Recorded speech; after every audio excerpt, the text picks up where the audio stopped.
Halo sahabat, gimana? Sehat selalu ya? Yuk kita diskusi tentang masalah jomblo. Kenapa harus bicara masalah jomblo? Karena ada teman-teman yang ingin dibahaskan video tentang jodoh. Ini ayo, siapa yang masih jomblo? Yuk, siapa tahu ya di sini memang ketemu solusinya. Kenapa sih kita masih jomblo sampai sekarang? Ternyata salah satu penyebab kita masih jomblo itu adalah overthinking. Overthinking seperti apa teman-teman? Nah, overthinkingnya misalkan begini. Kita selalu berandai-andai membayangkan hal yang negatif sebelum itu terjadi. Misalkan kita ini sudah jomblo nih, sudah umur 35 tahun sekarang, kita belum punya jodoh. Nah, mungkin belum jodohnya yang jauh, bukan orang yang tidak datang, tapi pikirannya, paradigma kita tentang jodoh, tentang kehidupan, tentang sikap kita ada hal yang kurang tepat, terutama tentang overthinking nih. Ini akan dibahas tentang overthinking itu seperti apa contohnya. Pertama, kalau kita laki-laki nih, kalau kita cowok, kita umur sudah 35 tahun, 40 tahun, mungkin itu kan kalau jodoh untuk orang Indonesia telat ya, lain lagi kalau untuk orang Barat, orang Amerika itu lain lagi ya. Tapi kalau untuk kita selalu dikatakan jomblo, waduh, ini jomblo ini sangat menyakitkan teman-teman ya. Karena itu juga pernah saya alami, punya predikat jomblo. Nah, jadi overthinkingnya seperti apa? Kalau misalkan kita laki-laki, nanti malah akan ketakutan. Misalkan kita sudah kerja nih, wah gimana nih ya, saya kalau punya istri nanti jangan-jangan gaji saya yang hanya 8 juta ini gak cukup. Kalau gaji saya gak cukup gimana gitu. Lalu lagi, wah ini jangan-jangan nanti kalau saya udah punya anak, saya dipecat dari pekerjaan, bagaimana nanti pikiran nasib anak saya, bagaimana makannya, dari mana makannya. Nah, itu overthinking yang berlebihan sehingga kita akan dijauhkan dari jodoh itu sendiri. Lalu keduanya misalkan ketakutan dengan masalah punya mertua. Wah, kalau saya punya mertua nanti beda dong karakternya sama ibu saya, sama bapak saya. Nanti bagaimana kalau mertua galak? Kalau mertua galak kan aku nggak bisa melawan. Nah, gimana kalau sama mertua nanti tidak bisa memberikan harta, tidak bisa mengambil hatinya? Bagaimana mungkin nanti kan saya akan dibenci sama mertua. Nah, jadi hal-hal tersebut yang belum terjadi ini selalu diungkapkan, diucapkan, dan selalu tertanam dalam hati. Nah, kalau selalu tertanam dalam hati begitu, akhirnya itu akan mempengaruhi langkah-langkah kita, dan langkah kita yang tidak bisa lepas itu akan menjauhkan energi kita dengan masalah jodoh, karena dalam hati kita sudah ada ketakutan yang luar biasa yang belum tentu itu akan terjadi. Lalu ketiganya apalagi nih? Nah, ini berkalian dengan masalah-masalah agama ya, dengan masalah religius. Nah, misalkan teman-teman ini beragama Muslim, lalu teman-teman punya pacar beragama lain, misalkan Kristen. Nanti teman-teman akan ketakutan, bagaimana ya? Ini saya punya pacar orang Kristen, tapi bagaimana ini saya nanti kehidupan beragama kami kan beda-beda. Nanti saya ke masjid, istri saya nanti ke gereja. Lalu misalkan bagaimana dengan anak-anak, bagaimana nanti di surga nanti, gimana nanti salah satu ada ke neraka, gimana nanti suatu saat kita tidak bersatu lagi di alam sana. Ini sebenarnya ketakutan ini kan sangat overthinking teman-teman ya, tidak beralasan dan tidak bisa dijadikan sebagai alasan kita untuk mencari jodoh.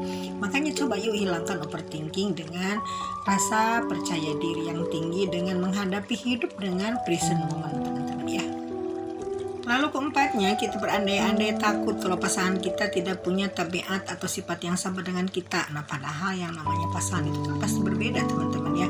Nih ada semangkuk sup ya. Sup ini rasanya akan enak itu karena ada rasa asin, rasa manis, rasa kecut, rasa dan sebagainya ya, rasa gurih gitu. Nah, begitu pun rumah tangga. Jadi dalam satu keluarga, dalam suatu mangkok keluarga itu pasti akan ada rasa yang berbeda-beda. Nah, jadi kalau masalah rasa ini saling mengisi, saling adaptasi. Jadi kalau soal rasa ini bisa diatasi dengan diskusi dan dengan dialog teman-teman ya. Nah, terus bagaimana sih cara mengatasinya? Cara mengatasi mengatasinya susah-susah gampang. Pertama itu tadi, kita harus selalu bersikap dalam hidup ini kita nikmati dalam masa sekarang atau present moment. Jadi jangan membayangkan kejadian-kejadian yang belum akan terjadi dan belum tentu akan terjadi, belum tentu kan lebih buruk, siapa tahu kan lebih baik ya.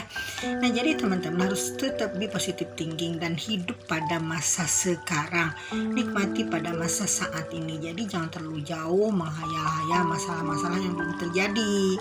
Nah, lalu keduanya, kita harus tetap bersyukur dengan apa yang sudah Tuhan kasih, dan ini mungkin suatu jalan kita sebagai orang, sebagai manusia dewasa yang memang sudah dipitrahkan untuk hidup berumah tangga. Nah, kalau kita nanti sampai ke sana pemikiran kita, nanti masalah apapun kita bisa mengatasinya teman-teman ya.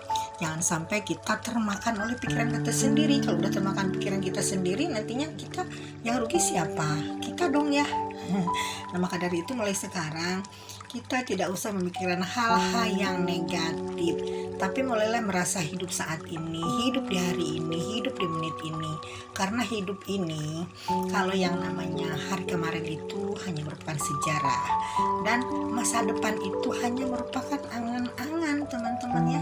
Jadi apa sih gunanya kita hanya mengangankan atau mengandai-andaikan sesuatu yang negatif terjadi di masa yang akan datang, dan belum tentu kejadian itu akan terjadi. Lalu ketiganya, perbanyak relasi teman-teman ya. Jadi kita bergaul dalam berbagai jenis organisasi, dalam lingkungan, misalkan ada lingkungan senam, lingkungan olahraga, lingkungan otomotif, lingkungan memancing. Nah jadi untuk cowok ya, untuk ibu-ibu mungkin dalam pengajian, dalam gereja, atau dalam organisasi-organisasi sosial kemasyarakatan. Nah itu kita bisa mencoba melangkah ke arah itu supaya komunitas kita makin luas, dan di situ nanti kita wawasan akan lebih tinggi, dan juga akan banyak ketemu orang-orang yang memang mungkin punya profesi yang sama atau alias masih jomblo ya, siapa tahu itu jodoh kita di situ ya teman-teman ya. Nah jadi jangan lupa kita bergaul, kita harus memperbanyak pergaulan ke sana kemari. Nah terus mungkin keempatnya nih, ada pendapat katanya, gimana sih Bunda kalau ikut aplikasi misalkan Tinder kan, Erpamingle atau dengan Badoo, boleh aja ikut aplikasi, tapi jangan lupa di aplikasi itu 70% orang itu tidak benar, tapi ada 30% nya benar. Yang penting kita gimana sih cara pendekatan sama mereka. Kita jangan sampai salah milih orang, karena salah milih orang nanti kita rugi dengan hati, rugi dengan materi. Di saat kita sudah suka sama orang tersebut, orang tersebut malah seorang scammer. So hati-hati dengan namanya aplikasi, apalagi kalau kita misalkan harus melakukan LDR atau hubungan jarak jauh ya teman-teman ya. Oke teman-teman, sekian dulu ya, mudah-mudahan ini bisa mengambil insight-nya daripada video saya sederhana ini. Mudah-mudahan yang jomblo segera dapat jodoh. Bye for now.